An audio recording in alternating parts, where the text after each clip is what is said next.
அவர்களுடைய இந்த ஆட்சி காலத்திலே பல ஊழல் புகார்கள் எதிர்க்கட்சியினரால் முன்வைக்கப்பட்டது. தற்போது அந்த ஊழல் புகார்கள் எல்லாம் விசாரணைக்கும் தற்போது எடுத்து அது விசாரணையும் ஒரு புறம் போய் கொண்டிருக்கிறது. ஒவ்வொரு மாநிலத்திலையும் முதலமைச்சர்களையும் சரி அமைச்சர்களையும் சரி கைது செய்து பல மாதங்கள் பல ஆண்டு கணக்கிலே அவர்களுக்கு வைத்து விசாரணையும் துவங்காமல் சார்ஜ் ஷீட்டையும் பதிவு செய்யாமல் எப்படி நீதிமன்றத்தால் அவர்கள் எல்லாம் ஜாமீன் வழங்கப்பட்டதோ, ஒருவரை காவலில் எடுத்து நீங்கள் வைத்திருக்கிறீர்கள். கிட்டத்தட்ட ஒரு ஆண்டுகள் ஆகப் போகிறது, பல மாதங்கள் பலர் இருக்கிறார்கள். இதன் மூலமாக நீங்கள் அவர்களை விசாரணைக்கு எடுப்பதன் மூலமாகவே அவர்களை நீங்கள் தண்டிக்கிறீர்கள், எங்களுடைய அதிகாரத்தை நீங்கள் எடுக்கிறீர்கள் என்ற ஒரு கடுமையான சொல்லாடலை அவர்கள் வைத்திருக்கிறார்கள்.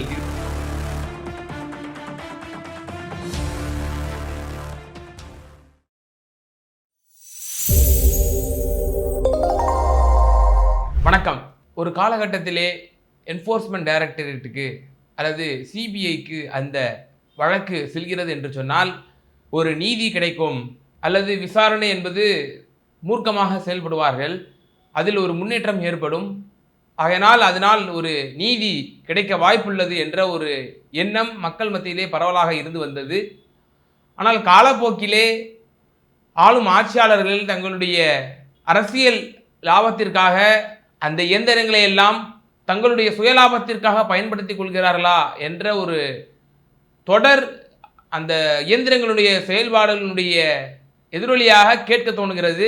இது பொதுமக்கள் மட்டுமல்ல, நீதிமன்றத்தினுடைய நீதி அரசர்களே கேள்விக்குள்ளாக்கப்படக்கூடிய ஒரு அளவிற்கு இந்த அவர்களுடைய இந்த மத்திய இயந்திரங்களுடைய செயல்பாடு போய்கொண்டிருப்பதை நாம் பார்க்கின்றோம். கடந்த வாரம்தான் சென்னை மதுரை கிளை சிபிஐ மீது ஒரு கடுமையான கண்டனத்தை தெரிவித்திருந்தது. அதை ஒட்டி என்ஃபோர்ஸ்மெண்ட் டைரக்டரேட் மீதும் தற்போது உச்சநீதிமன்றமே கண்டனம் தெரிவித்திருக்கின்றது. இது மிகப்பெரிய ஒரு பேசுபொருளாக இருக்கிறது.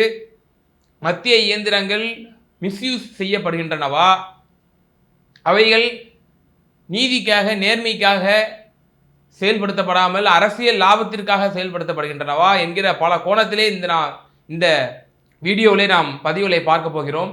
என்ன வழக்கை பற்றி பார்க்க போகிறோம் அப்படின்னா, சத்தீஸ்கரிலே கடந்த 2018 ஆண்டு முதல் 2023 ஆண்டு வரை நடந்த பூபேஷ் பாகல் காங்கிரசினுடைய ஆட்சி நடந்தது.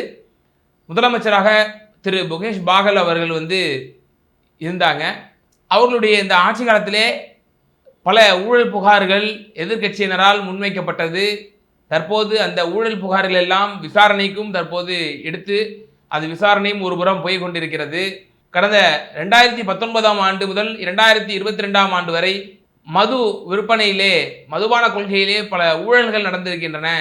பூபேஷ் பாகல் அரசினுடைய அவருடைய தலைமையிலான அந்த அரசின் கீழ் இந்த மிகப்பெரிய இந்த ஊழல் என்பது நடந்திருக்கிறது.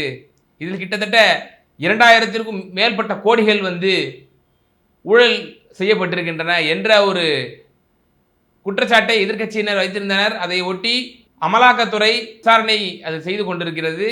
இதைத் தொடர்ந்து 3 வரையும் கைது செய்திருக்கிறது அமலாக்கத்துறை. குறிப்பாக இதைத் தொடர்ந்து பலரையும் அமலாக்கத்துறை கைது செய்திருக்கிறது. யாரெல்லாம் இந்த ஊழல் புகாருக்கு உள்ளாக்கப்பட்டாரோ அவர்கள் எல்லாம் தங்களுடைய விசாரணை வளையத்திற்குள் என்ஃபோர்ஸ்மெண்ட் டைரக்டரேட் உள்ளே அழைத்திருக்கிறது. குறிப்பாக கைது செய்யப்பட்டவர்களுடைய பெயர் கூற வேண்டும் என்று சொன்னால், அனில் துத்தேஜா அவர் ஒரு ஃபார்மர் எக்ஸ் IAS. அவர் இந்த வழக்கில் முக்கிய ஒரு மூளையாக செயல்பட்டவர் என்று குற்றம் சாட்டப்பட்டவர். இவர் கடந்த ஆண்டு 2024 ஆண்டு ஏப்ரல் மாதத்தில் இவர் கைது செய்யப்பட்டிருக்கிறார். EDயினுடைய கட்டுப்பாட்டிலே இன்றைய அவர் சிறையில் இருந்து கொண்டிருக்கிறார். அதே போல அரவிந்த் சிங், அதே போல ட்ரிலாக் சிங் ஒஹிலியான், இவர்கள் எல்லாம் மதுபான வியாபாரிகள் என்று அறியப்படக்கூடியவர்கள். இவர்கள் கடந்த ஆண்டு 2024 ஆண்டு ஜூலை மாதத்திலே இதே என்ஃபோர்ஸ்மெண்ட் டைரக்டரேட்டால் அவர்கள் கைது செய்யப்பட்டார்கள். மேலும் 70 பேர் மேற்பட்டவர்கள் இதில் குற்றம் சாட்டப்பட்டு இருப்பதை நம்மால் பார்க்க முடிகிறது. அதே போல சாட்சிகள் மட்டுமே 457 சாட்சியங்கள் விசாரணைக்கு உள்ளாக்கப்பட வேண்டி இருக்கிறது. அதிலே கடந்த இந்த ஆண்டினுடைய துவக்கத்திலே ஜனவரி மாதத்திலே அந்த சென்ற காங்கிரஸ் ஆட்சியின் போது மதுவிலக்கு அமைச்சர் மதுவிலக்கு மற்றும் ஆயத்தொழில் தீர்வுத்துறை அமைச்சராக இருந்த திரு கௌஷிக் லக்னா என்ற அவர் அவரும் கைது செய்யப்பட்டு தற்போது சிறையில் அடைக்கப்பட்டிருக்கின்றார். எப்படி ஒவ்வொரு மாநிலத்திலையும் முதலமைச்சர்களையும் சரி அமைச்சர்களையும் சரி கைது செய்து பல மாதங்கள் பல ஆண்டு கணக்கிலே அவர்களுக்கு வைத்து விசாரணையும் துவங்காமல் சார்ஜ் ஷீட்டையும் பதிவு செய்யாமல் எப்படி நீதிமன்றத்தால் அவர்கள் எல்லாம் ஜாமீன் வழங்கப்பட்டதோ அதுபோலவே இந்த வழக்கிற்கும் இந்த கைது செய்யப்பட்டவர்கள் எல்லாம் ஜாமீன் கோரி உச்சநீதிமன்றத்திலே இந்த வழக்கை தொடுத்திருந்தார்கள். உச்சநீதிமன்றத்தினுடைய இந்த வழக்கை தொடுத்ததனுடைய எதிரொலியாக இரு நீதிபதிகளினுடைய பெஞ்சுக்கு வருது. அந்த இரு நீதிபதிகள் ஒருவராக இருக்கக்கூடியவர் அபே எஸ் ஓகா என்று சொல்லக்கூடிய ஒரு நீதியரசர், மற்றொருவர் உஜ்ஜல் புயான் என்ற மற்றொரு நீதியரசர். இவர்களுடைய இந்த பெஞ்சுக்கு வரும்பொழுது அவர் அபே ஹோகா அவர்கள், மாண்புமிகு நீதியரசர் அவர்கள் கடுமையான தன்னுடைய அதிருப்தியை வாய்மொழியாக தங்களுடைய கண்டனத்தை அவர்கள் பதிவு செய்கிறார்கள். குறிப்பாக இந்த மதுபான ஊழல் சம்பந்தமாக நீங்கள் ஒருவரை காவலில் எடுத்து நீங்கள் வைத்திருக்கிறீர்கள், கிட்டத்தட்ட ஒரு ஆண்டுகள் ஆகப் போகிறது, பல மாதங்கள் பலர் இருக்கிறார்கள். இதன் மூலமாக நீங்கள் அவர்களை விசாரணைக்கு எடுப்பதன் மூலமாகவே அவர்களை நீங்கள் தண்டிக்கிறீர்கள், எங்களுடைய அதிகாரத்தை நீங்கள் எடுக்கிறீர்கள் என்ற ஒரு கடுமையான சொல்லாடலை அவர்கள் வைத்திருக்கிறார்கள். இது முக்கியமான ஒரு வார்த்தையாக பார்க்கப்படுகின்றன. நீங்கள் தண்டனை கொடுக்கிறீர்கள் அவர்களுக்கு. அதே போல இது மாதிரியான கடுமையான ஒரு போக்கை கடைப்பிடிக்கிறது அல்லவா என்ஃபோர்ஸ்மெண்ட் டைரக்டரேட். அவர்களை ஆண்டு கணக்கிலே வைத்துக் கொள்வது, விசாரணையும் துவங்காமல் சார்ஜ் ஷீட்டையும் போடாமல் அவர்களை சாட்சியங்களை அழித்து விடுவார்கள் என்ற ஒரு சொற்ப காரணத்தை வைத்துக்கொண்டு அவர்களை பல 100 நாட்கள், பல ஆண்டுகள், பல மாதங்கள் அவர்களை கைதிகளாகவே வைத்திருக்கிறார்கள் அல்லவா. இதையும் அந்த மாண்புமிகு நீதியரசர் அபே எஸ் ஓகா அவர்கள் கடுமையான தங்களுடைய அதிருப்தியை அவர்கள் வெளிப்படுத்தியிருக்கிறார்கள்.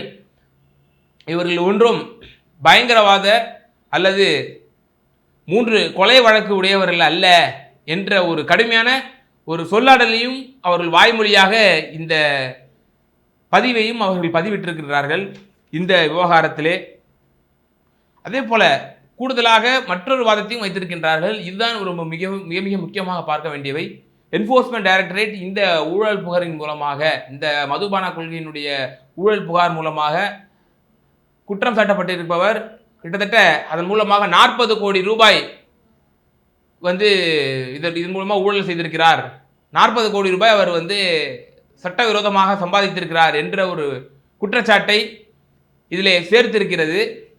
குறிப்பாக 3 சார்ஜ் ஷீட்டுகளும் போடப்பட்டிருக்கிறது இந்த வழக்குகளிலே. ஆனால் இந்த குற்றம் சாட்டு வைத்திருக்கிறார்களாவா இந்த 40 கோடிக்கு, ஆனால் அதற்கு சரியான ஒரு ஆதாரங்களையோ முகாந்திரங்களையோ உங்களால் சமர்ப்பிக்க முடியவில்லையே ஏன் என்ற ஒரு கேள்வியை மாண்புமிகு நீதியரசர் அபே ஓகா அவர்கள், இந்த பெஞ்சினுடைய நீதியரசர் அவர்கள் கடுமையான தன்னுடைய பதிலை அவர் பதிவு செய்திருக்கின்றார். உங்களுக்கு இது ஒரு ஃபேஷனாகி விட்டது, நீங்கள் ஒரு ஆதாரத்தின் அடிப்படையிலே ஒரு சட்டத்தின் அடிப்படையிலே நீங்கள் செயல்பட மாட்டேங்கிறீங்க. நீங்கள் முழுக்க முழுக்க உங்கள் குற்றச்சாட்டின் அடிப்படையிலேயே உங்களுடைய மனப்போக்கின் அடிப்படையிலேயே நீங்கள் செயல்பாடுகளை நீங்கள் அமைத்துக் கொள்கிறீர்கள் என்று என்ஃபோர்ஸ்மெண்ட் டைரக்டரேட் இடி என்று சொல்லக்கூடிய அந்த இயந்திரத்தின் மீது கடுமையான தங்களுடைய கண்டனத்தை பதிவு செய்திருக்கிறார் மாண்புமிகு நீதியரசர் அபே ஓகா அவர்கள். இது நிச்சயமாக அவர்களுக்கு ஜாமீன் வழங்கப்பட வேண்டும் என்பது போலவெல்லாம் நீதியரசர்கள் தற்போது பதிவு செய்திருக்கின்றார்கள். இதனுடைய அடுத்த ஹியரிங் மே 9ஆம் தேதி வர இருப்பது என்பது குறிப்பிடத்தக்க ஒரு விவகாரமாக இருக்கிறது. இப்போ தொடர்ந்து இப்போ நம்ம கடந்த வாரம் நம்ம நம்முடைய ஊடகத்திலே பேசியிருந்தோம். இதே சென்னை உயர்நீதிமன்றத்தினுடைய மதுரை கிளை சிபிஐனுடைய இயந்திரத்தை கடுமையாக சாடியிருந்தது.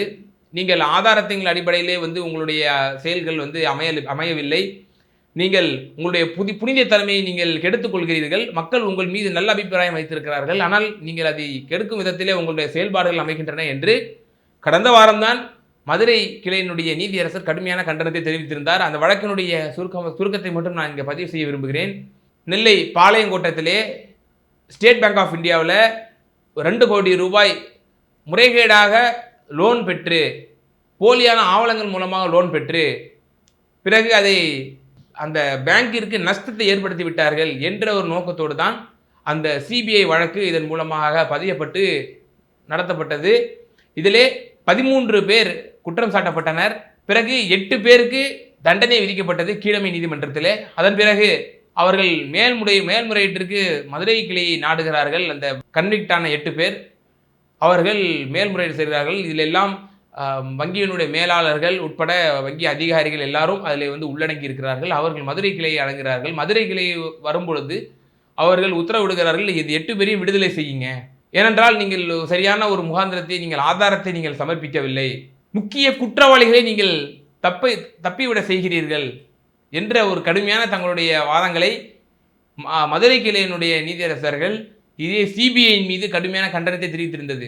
மக்கள் உங்கள் மீது நல்ல அபிப்பிராயம் வைத்திருக்கிறார்கள், எத்தனையோ நீதி கிடைக்காத வழக்குகள் எத்தனையோ இருக்கின்றன, அந்த வழக்குகள் எல்லாம் சிபிஐக்கு சென்று விட்டால் ஒரு நல்ல ஒரு முன்னேற்றம் கிடைக்கும், ஒரு நீதி கிடைக்கும் என்று மக்கள் உங்கள் மீது ஒரு நல்ல அபிப்பிராயம் வைத்திருக்கிறார்கள். ஆனால் அந்த நல்ல அபிப்பிராயத்திற்கு ஏற்றவாறு உங்களுடைய செயல்பாடுகள் இல்லை, அதிருப்தி அளிக்கிறது என்ற ஒரு கடுமையான விமர்சனத்தை மதுரை கிளையினுடைய நீதிமன்றம் அந்த 8 பேரை யாரெல்லாம் குற்றவாளிகள் என்று கருதியதோ அவைகளெல்லாம் விடுவித்து மதுரை கிளை நீதிமன்றம் உத்தரவிட்டிருந்தது. தொடர்ந்து நாம் பார்க்க வேண்டியிருக்கிறது.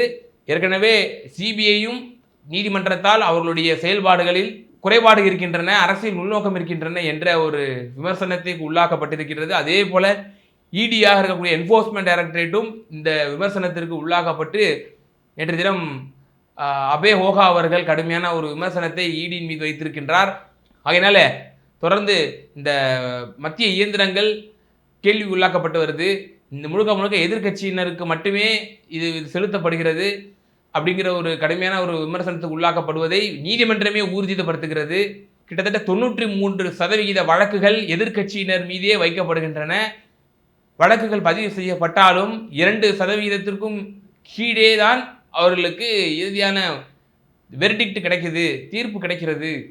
அந்த அளவுக்கு ஒரு சுணக்கம் காட்டக்கூடிய ஒரு அரசியல் பழிவாங்கும் இயந்திரமாக செயல்படுகிறது என்ற ஒரு குற்றச்சாட்டு காங்கிரஸ் உள்ளிட்ட பல எதிர்கட்சிகளும் இதன் மீது வைக்கிறார்கள். ஆகவே இந்த இயந்திரங்கள் எல்லாம் எவ்வாறு செயல்படுகின்றன, நீதியரசர்களுடைய இந்த கருத்துக்கள், அவர்களுடைய இந்த மத்திய இயந்திரங்கள் மீது வைத்திருக்கக்கூடிய கடுமையான இந்த விமர்சனத்திற்கு உங்களுடைய பார்வைகள் என்ன? இது சம்பந்தமாக கமெண்ட் செக்ஷனில் உங்களுடைய கருத்துக்களை பதிவு செய்யுங்க. தொடர்ந்து நம்மளுடைய ஈத்தமிழ் நியூஸை ஃபாலோ பண்ணிட்டு வாங்க. நன்றி, வணக்கம். நமது ஈத்தமிழ் நியூஸ் சேனலில் உங்களது பொருட்களை வெறும் 500 ரூபாயில் விளம்பரம் செய்ய வேண்டுமா? தொடர்புக்கு 7806942275 தொடர்பு கொள்ளுங்கள்.